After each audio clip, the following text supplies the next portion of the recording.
Hello students, how are you all? Welcome to the class. Students, today we will continue the remaining portion of the chapter Simple Machine. So here a lever, lever it consists of a rod that is free to move about a fixed point. You are seeing here. And now students, you know that the boulder is the load that has to be moved.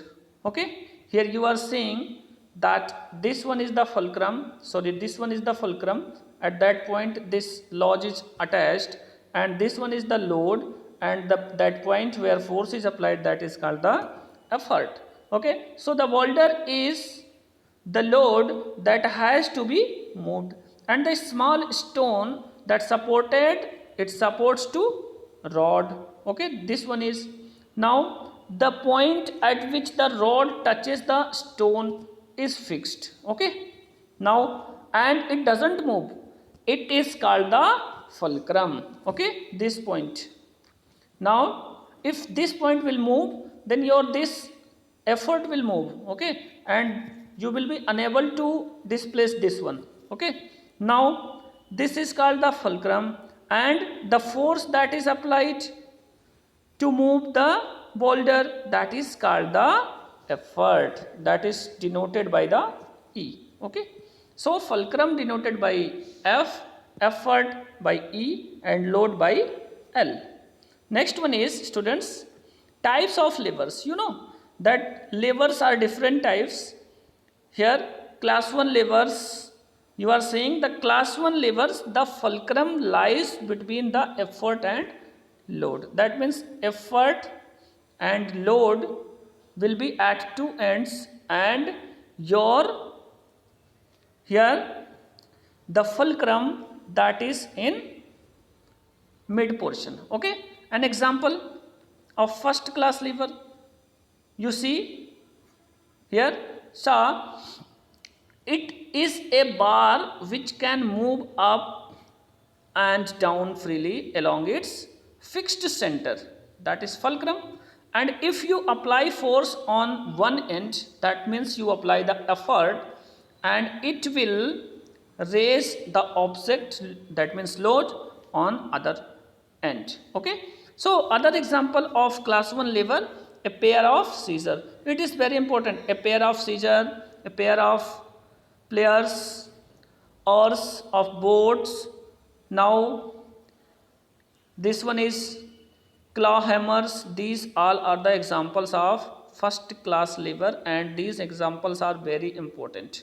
Okay, here in figure you are seeing that effort, fulcrum, and load. So you are finding that this one is the first class lever. Now to class 1 levers. Okay, next in class 2 levers means second class lever. If the load is placed between the fulcrum and the effort, so that is second class levers. And the examples you are seeing here you are seeing different types of second class levers, that here the load is between and effort and fulcrum, you are seeing here in this given figure. Now next one is the third class lever. In third class lever, you know that effort is in mid portion. That means in this type of lever the effort is applied between the fulcrum and load. So such machines are called, such levers are called the class third levers. Okay, here see this one is the figure which indicate about the effort that is between the load and fulcrum. So this one is the class third lever. Students, next one is principle of lever, that how it acts. Actually load into load arm, that is equivalent to the effort into effort arms. So here load and into load is equivalent to effort into effort. So here the above relation, that is called the principle of levers. So mechanical advantage of lever: from the principle of lever that comes load into load is equal to effort into effort arms. So load upon effort you will transfer here to it. Load upon effort you will find that effort upon load you will transfer here and here. So it will be divided. So mechanical advantage is equal to load upon effort. Finally you will find that mechanical effort is equal to effort arms by load arms. Okay. Now an example is here.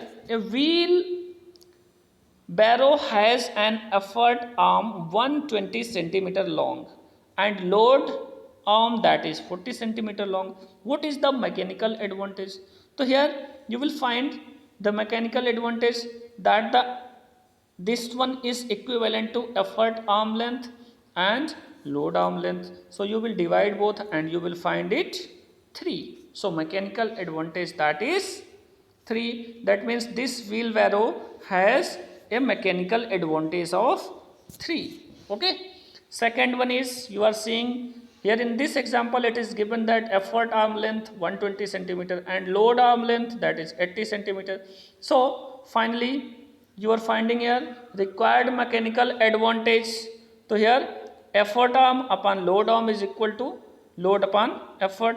So finally you will find that effort is equivalent to 40 N. So mechanical advantage that is load upon effort. So you will find this one is 1.5. So students, next one is pulley. Students, next one is pulley, and about pulley we will discuss in our next video. Till then, thank you everyone.